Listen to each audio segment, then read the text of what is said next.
Salut tout le monde, bienvenue dans Double Focale. Bonjour à toutes et à tous. Aujourd'hui, on va parler de The Dog Stars, le dernier film de Ridley Scott. Alors, pour commencer, Ridley Scott, c'est un peu compliqué. C'est une carrière qui a commencé avec des chefs-d'œuvre, des films cultes qu'on ne cite même plus, Alien, Blade Runner, et ensuite ça a continué, Gladiator, Thelma et Louise, bon bref. Et depuis quelques années, on va dire que c'est un peu en dents de scie, ça divise souvent. Il est acclamé par certains, plutôt détesté par d'autres, c'est peut-être un bien grand mot, détesté. En tout cas, Mais bien en tout critiqué. cas, il a 88 ans, il n'a pas le temps, il a envie de faire le plus de films possible, il veut faire un film de pirate, il veut faire un western, il veut faire une comédie musicale encore, il veut continuer. Et là, il a voulu faire son film post-apo. C'est la première fois qu'il en faisait un ? Je crois que oui, hein. Si je réfléchis bien, il y a rien qui se rapproche de post-apo. Blade Runner, c'est du cyberpunk. Souvent, ça se rapproche un peu de post-apo parce que c'est souvent dystopique et qu'il y a des problèmes, mais c'est de la C'est quand même science-fiction, très donc c'est quand même très différent. Mais oui, donc là, ça serait la première fois. Et donc, du coup, on va faire en sorte de dire notre avis direct, rapide, de si on conseille, si on a aimé ou pas. Comme ça, on expédie ça et après, on peut rentrer dans le vif du sujet en pouvant spoiler, etc. Est-ce qu'on peut peut-être expliquer le contexte ? Ah oui, peut-être quand même. Donc, en gros, c'est Jacob Elordi. C'est un survivant à une pandémie. Il a vécu des deuils. Il s'est retrouvé en autarcie, on va dire, avec un coéquipier joué par Josh Brolin, dans on va dire, Une femme ? une base, Ah non, c'est une base. une oui, base c'est une aérienne, enfin en tout cas pour des petits avions, etc. Ils sont en autarcie, donc ils sont dans la nature, ils sont relativement reclus des grandes villes. Donc ils ont une sorte d'avantage de pouvoir voir venir s'il y a des ennemis, mais en même temps ils ont besoin d'aller chercher des vivres, des ressources, essence, nourriture, médicaments. Et donc des fois avec son avion, il part dans la ville la plus proche, là en l'occurrence Denver, pour faire des ravitaillements, on va dire. Sauf que lui, au bout d'un moment, cette vie de survivaliste tous les jours, il n'en peut plus, quoi, il est déprimé. Et en plus, il se trouve qu'il y a des choses bizarres qui commencent à se voir dans l'environnement autour, c'est-à-dire peut-être qu'il y a des menaces qui commencent à arriver. Et donc du coup, on est dans ce contexte-là, donc ça spoile rien, ce que j'ai dit. En gros, voilà, c'est juste le début du film. Ce jeune veut voir si l'herbe est plus verte ailleurs, quoi. S'il existe un Éden, entre guillemets, ce qui est un peu le classique de beaucoup de films de post-apo, c'est un peu un postulat de base, quoi. Et donc, voilà. Et donc, pour les avis... Et notre rapport aux gens, peut-être, pour expliquer aussi au public pourquoi c'est un peu un épisode spécial. Ouais, c'est vite fait, mais disons que si c'est post-apo, il y a des grandes chances que j'y ai soit joué, soit vu, soit lu. Donc... tout ce qui est... Quand on dit jouer, c'est aux jeux vidéo, oui, pas donc, dans un que ce soit film. les jeux vidéo, films post-apo, séries post-apo ou livres post-apo. Par exemple, mon livre de chevet, je pense que c'est La route de Cormac McCarthy. Donc en gros, je suis en terrain conquis, on va dire. Que tu as vu en film, que tu as lu en livre et que tu as lu en BD. Oui. Il manque plus grand-chose comme médium. Donc le post-apo, voilà, c'est un domaine dans lequel on va dire qui est familier pour moi, alors que ça l'est peut-être moins pour toi. Alors c'est pas un genre que je déteste. Voilà, j'aime bien certains films post-apo. Par contre, je suis peut-être moins fan de quand il y a des zombies, ce genre de choses. Même si je suis une grande adepte de Shaun of the Dead, mais voilà, je suis pas aussi fan pour aller me précipiter sur du The Last of Us comme toi. Voilà, c'est Bah, disons qu'il y a plein de post-apo différents. Tu peux avoir post-apo survivaliste, de zombies, de contamination, plus punk à la Mad Max. Il y a tout un tas d'itérations, on va dire, du post-apo. Et on n'a pas parlé du film comme la dernière fois, donc tu ne connais pas du tout mon avis. Et tu ne connais pas le mien non plus. Donc là, ça sera double surprise. Donc voilà. Donc tu commences pour une fois. Ok. Alors, verdict. Roulement de tambour. Sympathique, mais sans plus. Et j'ai un peu l'impression que c'est un peu Ridley Scott qui arrive un peu 15 ans après la bataille, quoi. Mais, comme je suis familier avec le post-apo, c'est peut-être aussi que ça a joué sur le fait que je sois plus exigeant, peut-être, sur le film. Et en même temps, tant que tu me mets des paysages comme ça, où la nature a repris ses droits, etc., je suis quand même content. Donc, en même temps, voilà, j'ai pas passé un mauvais moment du tout. Je recommande à des gens qui aiment bien des films d'aventure post-apo, etc. Mais c'est pas un blockbuster d'action comme la bande-annonce le montre. C'est clairement beaucoup plus intimiste. C'est plus des réflexions sur le deuil, c'est beaucoup plus posé. et c'est plus introspectif, même s'il y a des scènes d'action éparses par-ci par-là qui sont très efficaces. Mais on n'est pas sur un Ridley Scott majeur, c'est clairement pas le cas. Et voilà, et après on rentrera plus dans le vif des sujets, mais d'abord ton avis à toi. Eh ben moi j'ai énormément aimé. Bah tant mieux. J'ai énormément... T'as fait de ses yeux, t'es surpris. J'ai été surpris, oui. J'ai énormément aimé. Alors il y a quelques passages où j'ai moins adhéré et je trouve que peut-être la partie où on voit... Alors, ouais, on va parler. Ouais. Mais j'ai énormément aimé, j'ai trouvé ça très contemplatif, très palpable, assez émouvant et j'ai trouvé le film très lisible. Comme t'aimes à dire, c'est une flèche.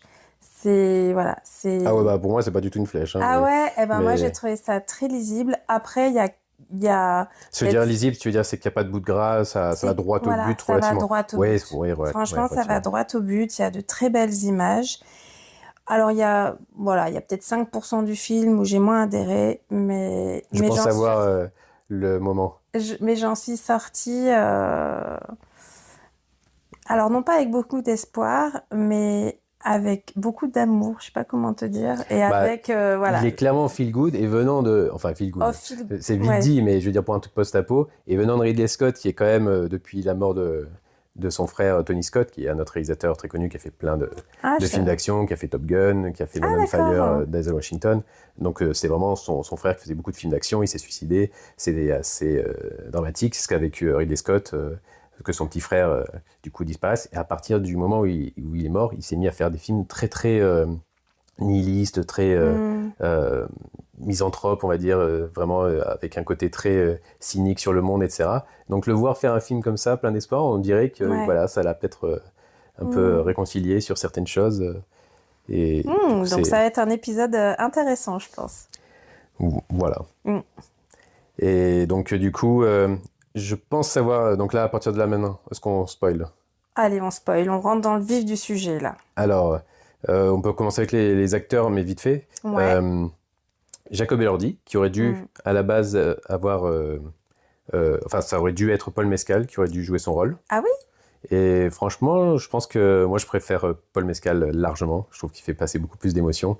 Et son deuil, je pense, aurait été beaucoup plus impactant pour moi.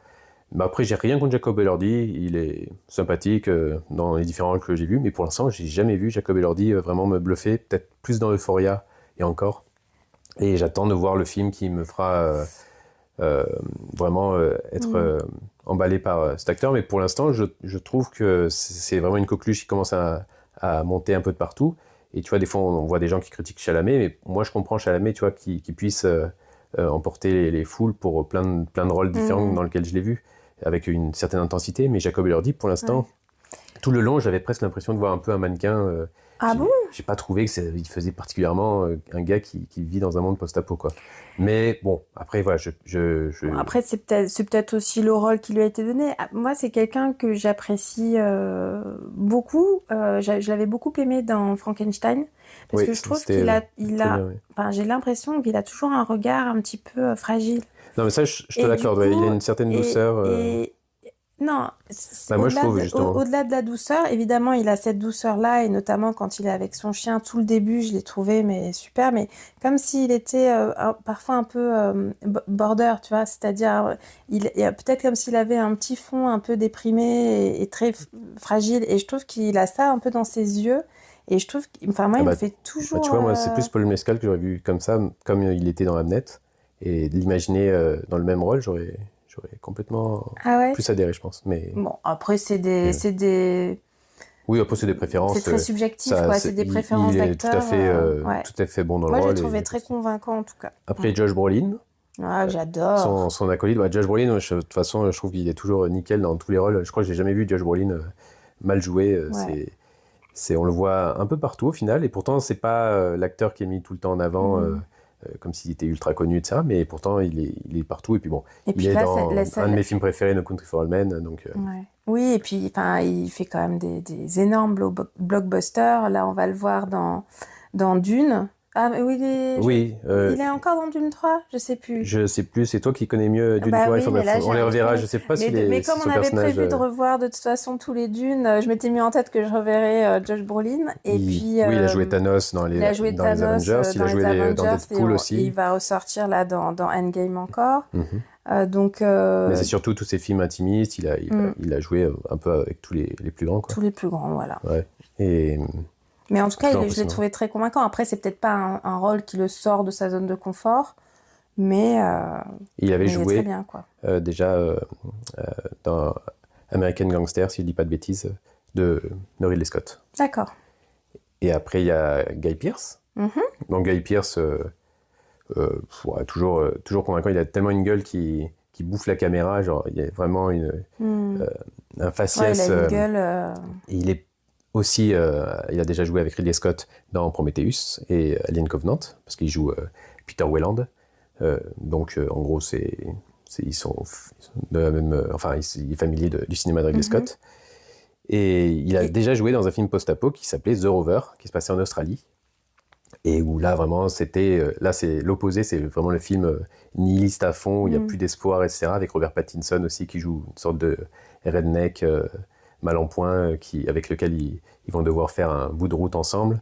Et c'était un film assez intéressant, qui te montrait vraiment une Australie ultra glauque, craspec. C'était un peu un anti-Mad Max, parce que c'était en version très réaliste. Et toujours convaincant de manière Guy Pearce. Mais par contre, lui, ça lui arrivait de faire des rôles un peu too much ou un peu nanardesque, donc ça dépend dans quoi on le voit, mais généralement, il est toujours à fond. C'est vraiment un acteur, il est jamais en mode là pour cachetonner, tu vois. Tu sens toujours qu'il est impliqué à fond. Et je sais pas ce que tu en as pensé. Il n'a pas d'interaction avec Josh Brolin, d'ailleurs, c'est étonnant. On aurait imaginé deux vieux loups de mer, tu vois, qui au moment où ils se retrouveraient. Enfin, oui. Alors oui, sur la fin, on pense qu'il y a des interactions, mais c'est pas montré à l'écran. Oui, parce qu'au final, ils sont dans la même communauté. Mais à la limite, c'est pas plus mal parce que ça aurait peut-être fait cliché. Tu vois, si les deux vieux, entre guillemets, se retrouvaient là, bon. Bon, je sais pas. Oui, il peut y avoir une scène après, juste pour lier un peu ce côté regroupement familial. Hein, oui, mais tu sens, tu vois, je trouve que c'est pas non plus fait de manière trop au chausse-pied. Oui, non, c'est sûr. Et Margaret Qualley. Qui, bon, du coup, toujours bien. Bon, pour l'instant, son rôle le plus marquant, je pense, c'est The Substance. Donc, c'est sûr que dans un rôle comme ça, c'est un peu plus un rôle de faire valoir. Elle n'a pas un grand rôle, mais elle est quand même touchante dans sa relation avec le personnage de Jacob Elordi, où on n'a pas forcément retenu les prénoms des personnages, donc c'est pour ça qu'on les cite. Et puis elle s'appelle Sima, je crois, c'est un nom un peu accouché. Enfin, désolée pour ceux celles qui s'appellent Sima, mais c'est la première fois que j'entendais ce prénom. Je sais même pas si c'est un diminutif ou. Ma foi. Ah, et l'actrice d'une scène qui joue Darlene, c'est ça une hôtesse de l'air, mais cette actrice, j'ai plus son nom, mais elle est vraiment souvent convaincante dans plein de films. On va retrouver son nom. Et du coup, elle était Allison Janney, qui était vraiment à contre-emploi. Et justement, cette scène, est-ce que tu veux qu'on en parle? Parce que j'ai trouvé complètement what the fuck au milieu du film, et je trouvais ça très étrange, quoi. Ah, moi, j'ai adoré cette scène.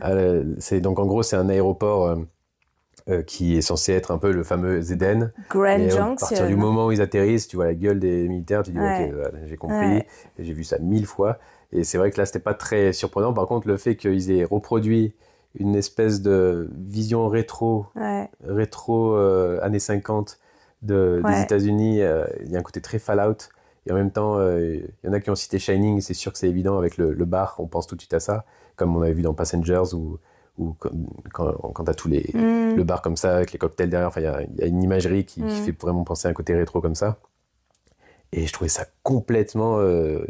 moi, ça m'a pas sorti du film, mais presque, quoi. Ah ouais. Parce qu'en plus, on dirait qu'on comprend qu'il y a des automates ou des sortes d'androïdes quand ils sont dans la salle. Ah ouais. Non, je pense. Si, quand la salle dans le noir où il y a tous les gens, on dirait qu'il y en a qui sont vrais et il y en a qui ont des sortes de boucles comme ça qui bougent trop bizarrement et en fait c'est des automates et tu te dis mais on est dans quel film là? On est dans un film de science-fiction ou quoi? Ah non, mais c'est trop bizarre pour que ce soit pas... Moi je me suis pas demandé si c'était pas un peu pas drogué ou alors complètement hypnotisé. Moi ça m'a pas du tout fait penser... Déjà quand ils sont rentrés dans la pièce, on aurait dit une sorte de David Lynch dans l'ambiance, c'est trop bizarre. Je trouvais que c'était pas du tout le même film, quoi. Moi, j'ai beaucoup aimé parce que justement, je trouvais... Enfin, alors, je suis pas coutumière de tout ce type de film, donc je pense pas que The Dog Star soit un film du tout révolutionnaire. Donc il faut pas penser qu'il y a des choses hyper novatrices. Et ce que j'ai beaucoup aimé, c'est le côté contemplatif et tout le sujet sur l'isolement, la solitude. En fait, c'est ça que j'ai adoré. C'est plus ce côté intimiste-là que le côté forcément post-apo. Mais sur les scènes post-apocalyptique, enfin, du contexte post-apocalyptique, j'ai trouvé très rigolote parce que complètement décalée et ça montre que dans ce type de moment-là où on est dans un effondrement de la société, et t'as aussi des fous en fait. Et qu'est-ce que peuvent faire ces fous dans un monde où ils sont mais complètement libres de faire ce qu'ils veulent? Et voilà, Ouais, mais c'est tellement traité à la va-vite comme ça, c'est juste une petite escale. Et puis ça a été vu vraiment, je te jure, dans toute œuvre post-apocalyptique, t'as toujours un passage par des gens qui sont un peu frappadingues comme ça. Et qui... mais c'est pour ça, c'est pas un film révolutionnaire. Après, franchement, ces scènes-là, ça dure à tout casser, au global 15 minutes sur tout le film. Et moi, c'est tout le reste, en fait, que j'ai beaucoup aimé. Après, de toute façon, il faut rien attendre de révolutionnaire dans le film. Il faut le voir vraiment, un film sympathique. Mais tu vois, ça me donne l'impression d'être un film où, tu vois, quand on dit les films de plateforme, pour moi, s'il n'y avait pas la production value, production design de Ridley Scott, c'est-à-dire le fait qu'il a toujours des beaux décors, une belle photographie, les beaux costumes. Ça, dans tous ses films, on peut pas lui reprocher. Il a toujours, il est toujours entouré de bons artisans pour tous les différents domaines, que ce soit décors, costumes, etc. Si t'enlèverais ça, pour moi, c'est l'équivalent d'un film direct ou VOD qu'on aurait sur Netflix ou Amazon Prime. Et c'est vrai que venant de Ridley Scott, ça peut décevoir un petit peu. Oui. Même Gladiator 2, on pouvait être déçu par rapport à Gladiator 1, mais il y avait quand même une certaine ampleur qui pouvait dire, bon, je comprends que ce soit un film de Ridley Scott au cinéma. Gladiator 2, c'était peut-être plus un problème de scénario que forcément de...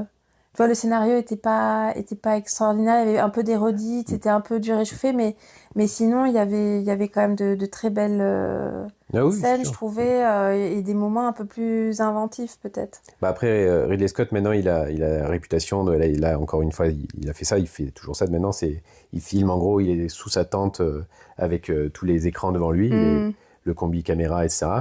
Et en gros, il y a 8 caméramans qui tournent pour lui. Et en gros, il filme sous tous les angles une scène et il va très vite comme ça.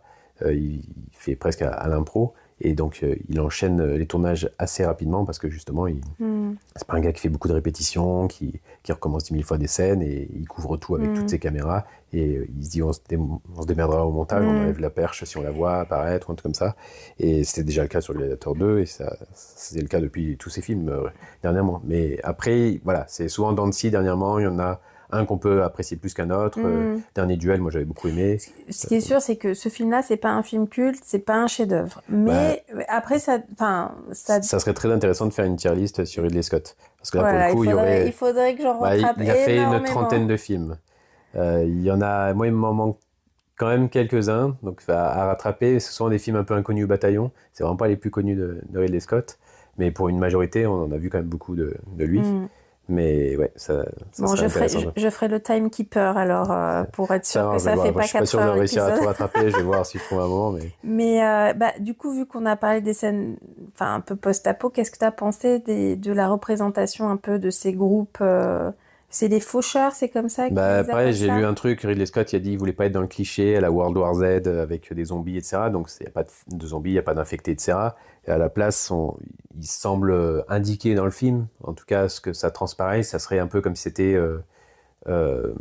des Mexicains ou des gens d'Amérique du Sud qui sont allés vers les États-Unis, qu'en gros serait devenu une sorte de gang un peu violent, etc. Et je sais pas ce que ça dit d'ailleurs politiquement sur le film, s'il y a un côté politique sur le fait de dire une fois qu'il y a un monde post-apo, les frontières, machin, enfin bon là j'extrapole peut-être, ça va peut-être trop loin, mais après ils sont dans la base où ils attaquent Josh Brolin, ils sont tous chauves avec soit des scarifications, soit des tatouages, etc. Et ça c'est la représentation la plus basique, tu sais, ouais. des Et gars puis les sectaires, etc. tatouages, ils sont moches, Bon, après, ça, ils font que c'est... des hommes, ils parlent même... Alors, là où je reproche au film, c'est son manque de subtilité, justement, sur le côté... Enfin, a priori, ça fait moins de 10 ans qu'il y a eu cette épidémie, et apparemment, ces groupes ne savent même plus parler. C'est-à-dire, ils sifflent, ils ululent, ils crient, ils font des bruits de bêtes. Bah, Ben, même apparemment, on aurait au perdu la moment où ils parole. sont à chevaux, je sais pas si c'est le même groupe. C'est à cheval, Je suis non, pas c'est un sûr. autre Bon, j'ai groupe. l'impression que c'est un C'est autre un groupe, autre groupe. mais c'est un peu le même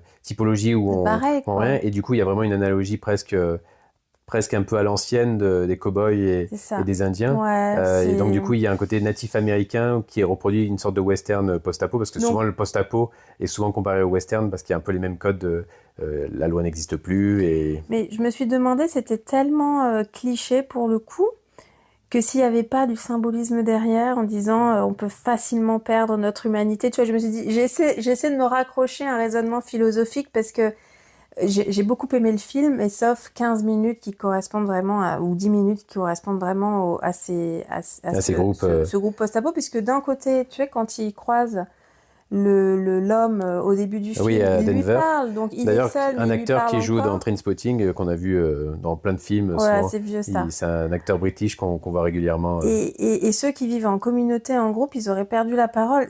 Ça m'a paru un peu bizarre, donc je sais pas ce qu'il a voulu En tout cas, c'est pas la dire représentation la là-dedans. plus originale. Même le jeu vidéo Days Gone avait un groupe Hmm. sectaire comme ça, avec son choice, Scarify. Et le seul qui a réussi, encore une fois, toujours La le route. master. Oui, j'aurais pu Ouais, dire la parce que route. moi, ça m'a fait penser à la BD La Route que j'ai Ah oui, non, lue, c'est vrai que la route, mais bon, où dans la la route, c'est un peu le, représentation, c'était un peu comme ça, mais quoi. la route, c'est un peu le magnum opus Ouais. du post-apo. En gros, il y a tout qui est cristallisé dans la route, donc Hmm. c'est presque la Bible, en gros, de l'œuvre ultime post-apo. Mais moi, j'allais dire surtout George Miller avec Mad Max. Et là, pour le coup, Ouais. euh, tous les, tout l'univers qui est créé autour de presque cette secte avec Immortan Joe, etc.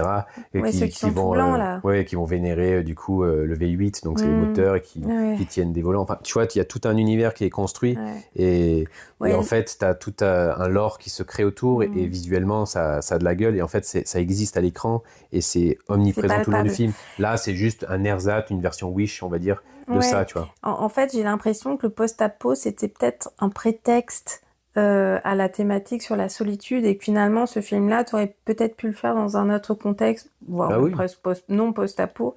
Mais du coup, en fait, ça dure pas longtemps. Ce que j'ai bien aimé, c'est par contre quand il va dans les villes et que la nature reprend ses droits. Enfin, j'ai bien aimé ce Bah, ouais, visuel-là. Denver était vraiment bien représenté, Ouais. surtout que ça n'a pas été filmé à Denver, mais ça a été filmé en Italie. Ah, Quasiment l'intégralité du film a été filmé près de Cinecittà, donc près ah de bah ça Rome. se voit pas du Et tout, donc hein. c'est aux alentours, dans certaines forêts, certaines montagnes. Après, il doit y avoir des inserts de... Évidemment, ils ont dû filmer peut-être des plans de ville ou des stock shots de Ils ont dû Denver, et rajouter après ils des ont effets modifié. spéciaux. Et ils ont filmé aussi dans les studios de Pinewood, donc on n'arrête pas de le citer dernièrement, mais donc le studio où ils ont tourné Star Wars, etc. à Hmm. Londres, enfin en Angleterre en tout cas. Et, Et et, Spider-Man, du coup. ouais. Et du coup, bon, bah, du coup à l'écran, c'est vrai que j'ai pas beaucoup pensé au Colorado en voyant le film. Je me suis dit, ah oui, ils ont des montagnes comme ça et ça. Bon, en fait, oui, c'est parce que c'est l'Italie, quoi. À un moment donné, j'ai même cru qu'ils avaient filmé en Nouvelle-Zélande parce que ça ressemblait au même décor que dans Alien Covenant, dans le fjord, je sais plus exactement l'endroit, mais, mais bref, mais bon, c'est Ouais. pas gênant, là, c'est du pignolage, mais en tout Hmm. cas, oui, la représentation, tout le début, il y a un côté très je suis une légende avec le chien, donc c'est vraiment, tu remplaces Will Smith par Jacob Elordi, c'était un peu la même chose, Hmm. même contexte, Après, c'est tiré mais d'un livre, donc oui, il qui a pas date pas mal en essayé plus, qui a été un d'une best-seller, apparemment. quinzaine d'années. Mais tu vois, quand il est sorti, je pense que c'était original, une histoire comme Oui, ça. il aurait Là, fallu c'est le trop bizarre faire. que ça sorte aujourd'hui. Mais après, j'ai pas boudé mon plaisir, c'était sympa, tu vois. Mais euh, oui, cette œuvre, elle arrive et tu dis oui, bon, si t'as jamais vu de film post-apo, en gros, c'est très bien. Si t'en as vu 10 000, ça va pas t'apporter grand-chose, quoi. Mais encore une fois, peut-être que c'est un prétexte. Et Ouais, du oui, coup, mais... moi, je suis pas allée voir forcément le côté post-apo dans ce film. J'avais aucune attente du film. Bon, Mhm. j'avais vu la bande-annonce, je crois, une fois, mais je l'avais oublié.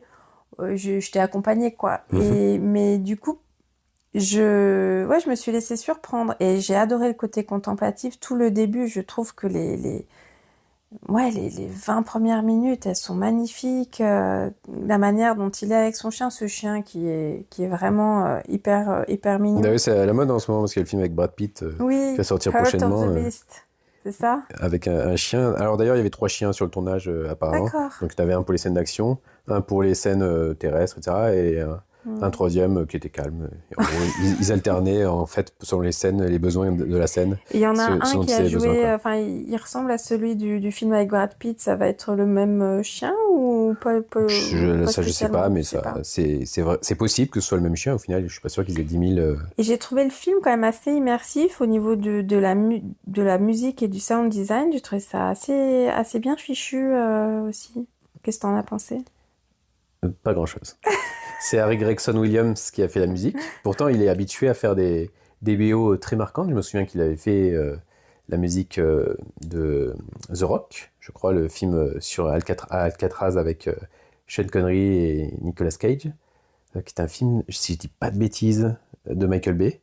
Je Il crois a que je l'ai fait vu, la mais musique c'est des jeux vidéo vieux, ça, c'est vieux. Metal Gear Solid, Metal Gear Ouais, Solid 1, Metal Gear Solid 2, et elles sont ultra marquantes. ouais. Et Harry Gregson Williams, vraiment, c'est un nom. Et ça fait quand même des années que j'ai l'impression qu'il est beaucoup plus discret. Maintenant, c'est Hans Zimmer et dernièrement, le Oui, lycée, là, j'oublie toujours son nom. Gorason. Ouais, voilà.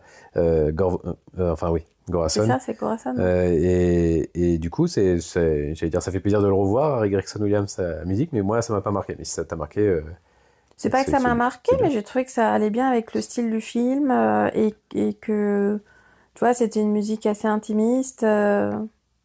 Et puis au niveau du sound design, on entendait le vent, on entendait, enfin, je sais pas, Oui, il y après, avait, ça a toujours été efficace c'est, chez Ridley Scott. Il y a jamais eu de faute de goût tu pour vois, ça, hein. Mais... ça participe au côté très lisible du film. Et l'alchimie entre les personnages marchait très bien entre Josh Brolin et Jacob Elordi qui Ouais. n'arrêtent pas de se tacler, de serrer l'un Mm. l'autre. Ça marchait bien. Mais après, voilà, il y a toujours cette histoire de, de clan un peu sectaire qui est un peu bâclé. Mais après, c'est peut-être pas très important. En vrai, c'est juste Mm. des pillards. Mais pareil, Mm. on a déjà vu dans Doomsday, c'est un classique de... En fait, voilà, il arrive après des œuvres comme The Last of Us, les 2 jeux, par exemple, qui sont tellement riches en péripéties, parce que le premier, c'est plus de 10 Mm. heures de jeu, le deuxième, il faut Et au plus de niveau, 20 heures pour le faire, donc du coup, dedans, il y a plein de clans différents, il y a aussi des sectes, mais elles sont super originales, et tu vois tout leur univers, etc. Donc en fait, quand tu as joué à ces jeux-là, il y a tout qui semble réchauffer à Mm. côté. Si tu as vu les films de Romero, L'Armée des Morts aussi de Zack Snyder pour le remake de Zombie de Romero, Land of the Dead, enfin... en fait, tu le connais, ce truc où il y a des clans qui vont arriver, les survivalistes, et et là, il a voulu faire son truc à sa manière, avec un pilote d'avion, et c'est la petite originalité, on va dire Mm. quand même, les scènes d'action sont très belles, et cette manière de se mouvoir qui est différente que dans d'autres œuvres. Mm. Mais voilà, je pense que c'est pas un film marquant, et qui peut être aussitôt vu, aussitôt oublié, mais qui reste sympathique pour Alors, autant. oublier, oui et non, pour moi, dans le sens où j'ai quand même adoré certaines scènes, notamment quand il est dans l'avion, où il éteint le moteur, où il Mhm. se laisse porter et, hum, et quand tu le vois souffler, fermer les yeux, etc. Et j'ai trouvé ces moments hyper contemplatifs et ça m'a apporté énormément de bien-être. Et je sors du film dans un état de plénitude. Tu vois ce que je veux dire? Et j'ai envie de garder ça longtemps. C'est pas tant le film en soi que je trouve hyper marquant, c'est un peu l'effet que ça fait et j'ai envie de garder. Et je pense qu'il y a certaines images que je vais quand même garder en tête longtemps. Bah, cette image de l'avion avec qui vole sans le moteur là. Tu vois, quelques petites bribes et enfin, je vais garder un peu ces vibrations là. Ouais, contre toute attente, Ouais. c'est le film post-apo mignon, feeling good, Ah bah voilà, feel c'est good ma movie. mignonnerie qui ressort. Même quand il parle des constellations dans le Oh, ils ciel, la sont constellation de son mignons. chien, etc. D'ailleurs, le film, quand il se finit, je me suis dit, ah, il y a plein de films où ils auraient mis une dernière invasion de pillards qui auraient attaqué les Non, Mormons, plein et il y aurait eu d'espoir. encore une histoire d'action, et après, il y aurait eu ça. Et j'étais surpris, je me suis dit, ah oui, d'accord, en fait, il a juste fini son film lentement, c'est tranquille. C'est comme un Ouais. flow, genre voilà, il s'est dit, allez, maintenant, on laisse ce petit univers, ils ont le droit au bonheur, et c'était assez étonnant, quoi. Ouais, ils ont droit au bonheur, mais en même temps, on sait pas ce qui peut arriver aussi. Il faut profiter de ces moments-là, et puis on verra demain. Hmm. Mais ouais, cet état de plénitude, moi, je l'ai bien apprécié. Donc, Bon, ben, ça marche. c'est peut-être un des rares films que tu as vu qui est aussi feel good ou good vibes Bah, en surtout venant un post-apo. truc post-apo, c'est ça. Mais du coup, tu peux peut-être expliquer d'où vient un peu ta passion pour le côté post-apo. Mais je sais pas, j'ai l'impression que c'est le côté redistribution des cartes, où en gros, tu as tout un monde qui s'effondre, et en gros, les cartes sont redistribuées. Par exemple, dans le film, l'hôtesse de l'air, elle dit hôtesse de l'air une fois, hôtesse de l'air Ouais, toujours, et au final, c'est la chef c'est la chef. de la base, et j'ai toujours trouvé ça fascinant qu'en gros, euh, tous les, toutes les conventions sociales et Mm. économiques euh, Mm.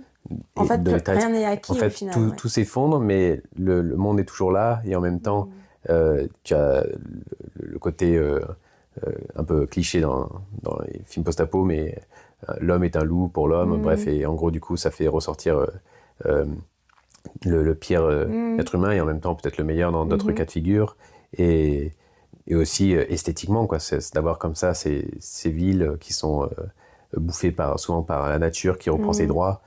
Je trouve que visuellement, il y a toujours quelque chose d'impactant, Mm. et c'est aussi pour ça que l'urbex, je pense, a beaucoup d'impact, enfin que beaucoup de gens aiment bien Oui, voir de dont toi. l'urbex ou de voir des vidéos sur ça, parce que du coup, tu vois un endroit qui a un vécu, et il y a presque un côté archéologique, entre gros guillemets, mais tu vois, de se dire il y a un passif, il s'est passé quelque chose Mm. dans ce lieu, Bah, et, ça rappelle qu'on est et qui humain est en fini. fait et que Et tout peut disparaître oui, clairement. du jour au lendemain, des épidémies, tempêtes énormes, météorites. Mais c'est ça qui, ouais, et puis ça pose souvent des questions, tout un tas de réflexions sur le monde, sur tout un tas de choses. Mm. Par exemple, qu'est-ce que je ferais dans cette situation Moi, c'est sûr, je me suis dit pendant tout le film que fallait absolument que je me mette au bricolage parce que sinon, c'était sûr que dans un monde post-apo, je survivrais pas longtemps, hein. Bah déjà, dernièrement, le Et film, je compte sur toi pour que tu m'apprennes à bricoler, hein. bah, à la fin d'Oak Street, par exemple, ça pourrait s'en rapprocher d'une certaine manière, tu vois, de te dire, il se retrouve dans un monde comme ça, et Mm. c'est presque post-apo préhistoire, tu vois. Oui, Euh, c'est ça. et en gros, ils se retrouvent livrés à Mais c'est eux-mêmes, vrai qu'on n'en a pas mais parlé pendant la critique de non, la c'est fin vrai. d'Oak Street, le côté un peu post-apo. Mais ouais, dans le post-apo, après, il y a plein de codes, et il y a souvent des clichés. Souvent, tu as toujours des pièges, et ça se voit souvent des scènes comme ça, justement, où tu as des personnages, tu sens qu'ils sont moins bien intentionnés que prévu. Souvent, Mhm. c'est des cannibales, ou bien c'est des pillards. Donc, il y a toujours une pièce où tu as plein de sacs avec plein de cagettes, genre toutes les chaussures sont là, les lacets sont là, les Mhm. t-shirts. En gros, tu sens qu'il y a eu plein de gens qui se sont fait avoir avant. Mhm. Et en fait, il y a un côté, en tout cas dans le survivalisme post-apo, où tu es toujours en éveil, et c'est des situations où presque tu arrives à te projeter, t'imaginer si tu es dans ce monde-là, comment tu ferais. Et d'un côté, ça peut être déprimant, et d'un autre côté, ça peut être réconfortant de se dire Mhm. on vit pas ça, tu vois, genre, enfin, Mhm. peut-être des gens en vivent, et malheureusement, et c'est compliqué, tu vois. Mhm. Mais je veux dire, tu vois, ça peut être aussi réconfortant de se dire, bon, ben, en fait, on se plaint, mais des fois, Mhm. Oui, on a de bah, la chance, parce que du coup, c'est un peu ce que j'ai ressenti dans le film, du coup, en me disant, mais il faut que qu'on préserve finalement ce qu'on a de plus cher et voilà, qu'on dise aux gens qu'on a autour de nous, qu'on aime, à nos proches, qu'on les aime, quoi. C'est un peu ce sentiment-là que j'ai eu. là, dans le jeu The Last of Us, t'as souvent ça, parce que tu te balades dans les villes avec un personnage qui est né après la pandémie, et donc du coup, quand elle voit des affiches de mannequins euh, dans la rue, etc., elle se dit, mais pourquoi les gens s'habillent comme ça? Pourquoi ils sont potentiellement dans des standards de beauté, c'est genre culte de la maigreur ou un truc comme ça? Ils se disent, parce qu'à l'époque, les gens ne mangeaient pas forcément, alors qu'ils auraient pu, tu vois, ils peuvent manger comme ils veulent. Mhm. Et or, là, c'était dans une situation où les gens crèvent la dalle, et du coup se disent, ben, ils n'ont pas profité, comment ça se Mhm. fait, ou il existe un cinéma, on s'enfermait dans le noir, on regardait quelque chose, pourquoi vous faisiez Mhm. ça, enfin, et il y a un côté comme ça, quand tu le Mhm. compares avec le monde réel, et Oui, aussi le silence qu'il peut y on- avoir après, tu vois, dans une ville, je suis une légende avec Will Smith, toute une grosse partie du film, en tout cas au début, est assez grisante, quoi, de voir Will Smith qui déambule comme ça dans un New York Mhm. complètement vidé, et Mais avec la nature qui repousse ses enfin, droits. ça, c'était quand même bien fait, hein, je trouvais, Ah oui, oui, là franchement, là ouais, tout le passage où dans on sent Denver que et tout est tout. rodé, où Ouais. le poste il pose son avion à côté d'une station-service. Il a sa mini-golfette, là. Il a sa golfette qui est déjà prête. Il a caché la clé de l'ascenseur de l'hôpital dans lequel il cache tous les médocs. Et tu sens que c'est un truc huilé, bien rodé, où il sait comment faire son processus, sa routine, on va dire, de ravitaillement pour sa base, quoi.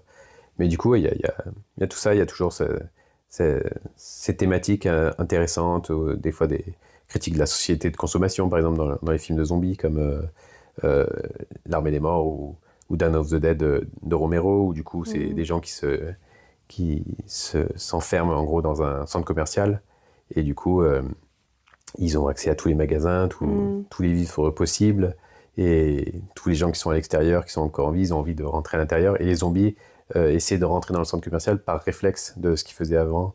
Et du coup, il y a plein de thématiques comme ça qui sont toujours intéressantes. Post-apo, ça peut brasser plein de choses et c'est toujours très bien, quoi. Bon, du coup, je crois qu'on a tout dit. Bon, n'hésitez pas à aller voir La Constellation du Chien, un film qui est feel good dans un monde mignon post-apo. et voilà, et on se retrouve une prochaine pour un nouveau film. N'hésitez pas à nous laisser un petit commentaire. À bientôt. Voilà. Allez, ciao, ciao.